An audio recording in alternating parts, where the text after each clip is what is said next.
Emmanuel Macron, Brigitte Macron, il y a quelques mois, ont tourné en Asie du Sud-Est. Et on se souvient peut-être de cette image qui avait beaucoup tourné sur les réseaux sociaux. La gifle. Alors, on voit les mains de Brigitte Macron repousser le visage d'Emmanuel Macron. Qu'est-ce qui s'est passé? Est-ce que c'est une gifle? Est-ce qu'ils se sont disputés? Est-ce qu'ils se chamaillaient? Peu importe. Ce qui est important, c'est la réaction de l'Élysée. Que répond l'Élysée dans un premier temps? Ils disent que les images sont fausses. C'est de la création d'intelligence artificielle faite par une ingérence étrangère. Les images ont été captées par un reporter d'Associated Press, une des plus grosses agences de presse au monde. Donc là, on voit que l'Élysée ment. Et ce qui est intéressant, c'est qu'autrefois, on mentait pour qualifier une réalité trop grave. Les diamants de Bokassa, le Watergate. Aujourd'hui, on ment par pure commodité. Mentons, c'est plus simple.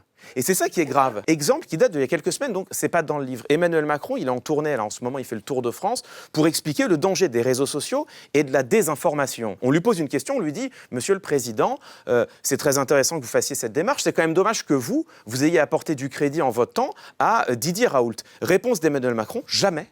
Je n'ai légitimé Didier Raoult. » Mais tout le monde se souvient des images. On se souvient tous, je crois, des images d'Emmanuel Macron dans le bureau de Didier Raoult. On se souvient d'Emmanuel Macron disant « Didier Raoult est un grand scientifique. » Encore une fois, il avait peut-être des raisons de le dire à l'époque. Mais par contre, quand aujourd'hui il dit « Je ne l'ai jamais légitimé », il ment. Et des exemples comme ça, il y en a des dizaines et des dizaines.